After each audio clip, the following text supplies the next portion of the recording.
You don't often meet an award-winning chef named Spike. But Spike Gjerde is no ordinary chef. He was born in Iowa farm country, and though he was late arriving at his decision to cook for a living, he clearly brought that Midwestern sense of the land with him to the East Coast. His restaurants in Baltimore benefit from his close relationships with farmers and fishermen in and around the Chesapeake Bay. He has degrees in philosophy and Chinese, but now runs a variety of food-related businesses in Baltimore, including the Woodberry Kitchen restaurant, which brought him the James Beard Foundation's award for Best Chef Mid-Atlantic last year. We are delighted to welcome Chef Spike Gjerde to the dish. Good morning. Thank you. Thanks for having us. And I understand this all came up on the train with you this morning, which must have had the conductors looking a little puzzled. They were a little concerned, but we got here in one piece. And yeah, all of this is from our kitchen and from our region, which is very important to us. So what's in this spread? Well, we have kind of a tour of the Chesapeake region, which is where all of our food comes from.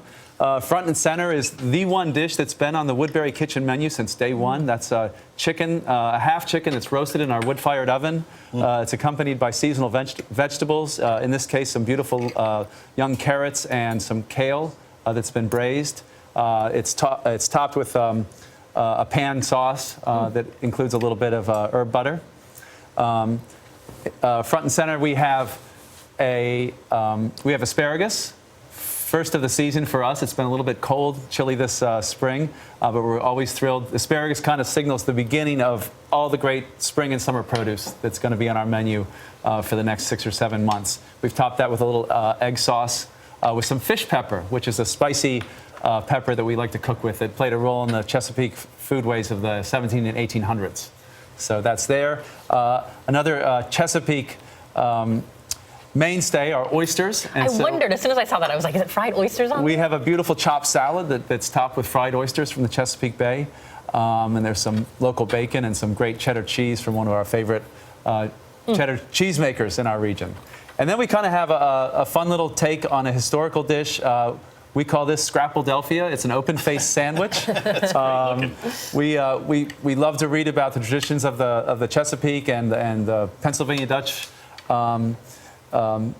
cuisines that are so near and dear to us, and so this is kind of a play on a sandwich that has scrapple, which a lot of people know is kind of a pork dish that has everything but you either love it or you hate scrapple. There seems to be no in between. Our particular take on scrapple is delicious, and most people love it. Tell me quickly about this beverage, because you come with vials here this morning. Yes. We've got some. Even the bar program at Woodberry is very much about what we can get locally, and so we've got rye that was distilled on the eastern shore of Maryland.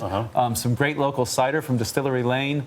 Our own buckwheat honey syrup. Yep, and verjus, which is a sour grape juice that adds a little bit of acidity in place of lemon juice. Wow. So were you one of the kids that grew up? I mean, so often we talk to chefs. They say, "Oh, it was from the moment I was born. I knew it." Was that your?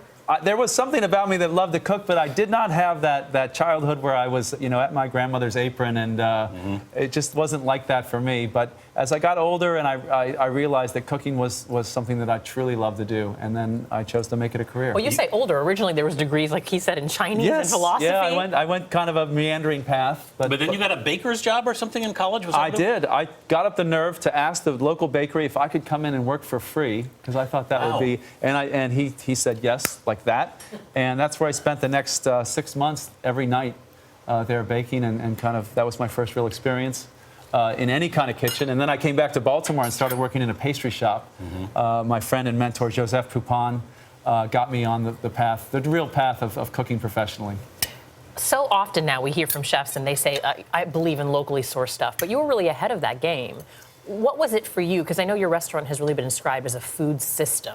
What was it about having relationships with chefs? For me, as I started to cook in my own restaurants, that was what started to make the most sense, is that I could go to a farmer's market or order local products from a farmer, and they would bring it or I would pick it up. And for some reason, that just resonated with me. And that was a little bit ahead of what, kind of became known as farm to table. I mean, there were certainly great chefs like Alice Waters out there that had blazed this path. But it's what truly started to make sense and have meaning for me. You have something like 60 purveyors now. Yeah, we work with an incredible range of growers, watermen that work on the Chesapeake Bay. A lot of our wines and spirits are sourced locally and are made from local ingredients. And the food system part really is, the food system is everything around us that helps feed us. And a lot of that, in the local sense was missing, in where we are, at least in Maryland. And so for us, it was like starting to do our own butchery again. It was baking with locally grown and milled grains, which are what the biscuits that go with the chicken are made from. And also a lot of canning and preserving. So, you know, to have great local ingredients all year round, for example, the sour cherry that's on our dessert, this cheesecake, we had to do that ourselves, and that's kind of what we talk about. Well, we can't thank you enough for looking like a crazy person on Amtrak today and bringing all this down yourself. As I hand you this dish yes. to get your signature on it, we want to ask you if you could have this meal with any person, past or present. Who would that person be? You know, it would have to be my parents. They're not here anymore, and I feel like I just didn't have enough meals with them. Oh, always a good thing. Thanks. All right, Chef Spike Gjerde, thank you so much. Thank you very much. And for more on Spike and the dish, head to our website at cbsthismorning.com.